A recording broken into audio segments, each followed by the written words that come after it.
السلام علیکم دوستوں، استقبال کرتا ہوں آپ کا ہمارے چینل پر۔ آج کی اس ویڈیو میں آپ کو ایک ایسے بہادر شخص کے بارے میں بتاؤں گا جس کے خون میں چنگیز خان اور تیمور لنگ کا خون ملا ہوا تھا، اور اس کے آباء و اجداد نے کئی سالوں تک پوری دنیا پر بادشاہت کی، اور اس نے خود اپنے دم پر ایک ایسی سلطنت کی نیو رکھی جس نے ہندوستان پر 300 سالوں سے بھی زیادہ وقت تک حکومت کی، اور اس بہادر شخص کا نام ظہیر الدین محمد بابر ہے۔ جی ہاں، وہی بابر جس نے مغلیہ سلطنت کی نیو رکھی تھی، اور آج ہم اسی بابر کے بارے میں جانیں گے۔ تو پھر چلیے شروع کرتے ہیں۔ آج سے لگ بھگ 500 سال پہلے بابر نے ایک سلطنت کی استھاپنا کی جو اپنے آپ میں بے نظیر تھی۔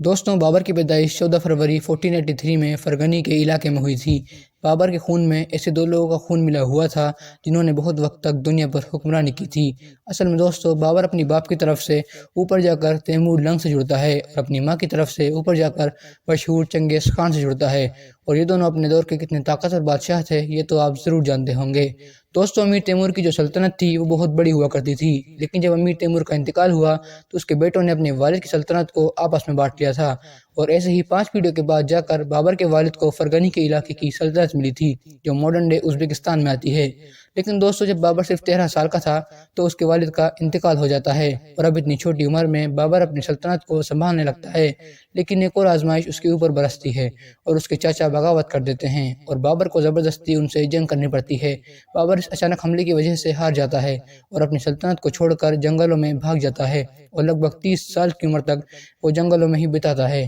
لیکن اس نے کبھی بھی ہار نہیں مانی۔ اور جب اس کے دوستوں نے کہا کہ اب ہم کیا کریں گے، ہمارے ہاتھوں سے تو سب کچھ نکل چکا ہے، تو بابر نے کہا سب سے پہلے خدا کا شکریہ ادا کریں گے، کیونکہ اس نے سلطنت تو لے لی لیکن حوصلہ اور بہادری ہم سے نہیں لی، اور یہی بات بابر کو بہت خاص بناتی ہے۔ تو دوستوں، جب بابر کو یہ لگنے لگا کہ وہ اب اپنے والد کی سلطنت کو واپس نہیں لے پائے گا تو اس نے افغانستان کی طرف رخ کیا۔ اس نے کچھ مٹھی بھر سپاہیوں سے ہی افغانستان جیسے طاقتور علاقے کو فتح کر لیا، اور یہ خبر ہر طرف پھیل گئی کہ ایسا شخص جس نے ہاتھوں سے سب کچھ کھو دیا تھا اس نے افغانوں کو پچھاڑ کر کیسے افغان کا علاقہ فتح کر لیا۔ اور اس فتح کے بعد بابر رکا نہیں، کیونکہ بہادری تو اس کو امیر تیمور اور چنگیز خان سے وراثت میں ملی تھی، اور اس نے اپنے گھوڑوں کا رخ ہندوستان کی طرف کیا اور دہلی سمیت پورے بھارت کو فتح کرنے نکل گیا۔ دوستوں، جس وقت بابر نے ہندوستان پر حملہ کیا تھا اس وقت ہندوستان پر ابراہیم لودھی کا قبضہ تھا۔ ابراہیم لودھی پٹھان سلطنت کا سمراٹ تھا، اور وہ بہت طاقتور تھا۔ اس کے پاس لگ بھگ 1 لاکھ سے زیادہ کا لشکر تھا، اور ہزاروں ہاتھی تھے، ہتھیار بھی بہت زیادہ تھے،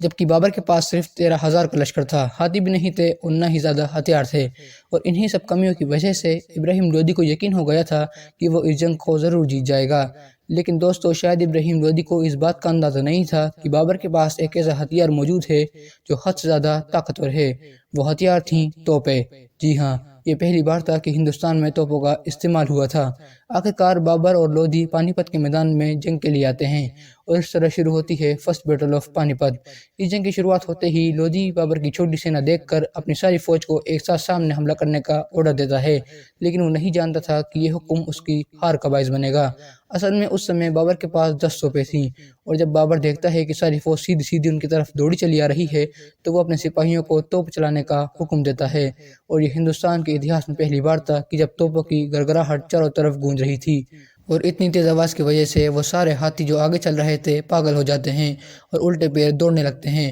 ہاتھیوں کی اس حرکت کی وجہ سے ساری فوج میں بھگدڑ مچ جاتی ہے، اور یہ منظر دیکھ بابر اپنے لشکر کے ساتھ بہت تیزی سے حملہ ور ہو جاتا ہے، اور یہ جنگ اپنی ہوشیاری اور بہادری کے دم پر بابر جیت جاتا ہے، اور ابراہیم لودھی کی اسی جنگ میں موت ہو جاتی ہے۔ اب بابر پوری شان و شوکت سے دلی میں داخل ہوتا ہے۔ جس وقت وہ پہلی بار دلی پہنچتا ہے اس وقت سارے قلعوں پر لودھی کے پریوار والوں کا قبضہ تھا،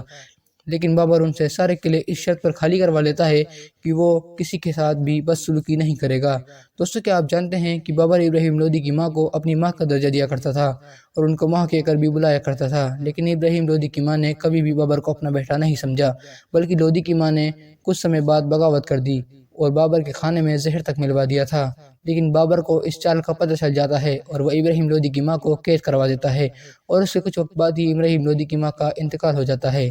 تو دوستو، جب بابر نے دہلی پر اپنی حکومت جما لی تھی تو اس کے سامنے کافی ساری پریشانیاں آئیں، لیکن ایک ایسا شخص بھی تھا جو حد سے زیادہ پریشانی کا سبب بن رہا تھا۔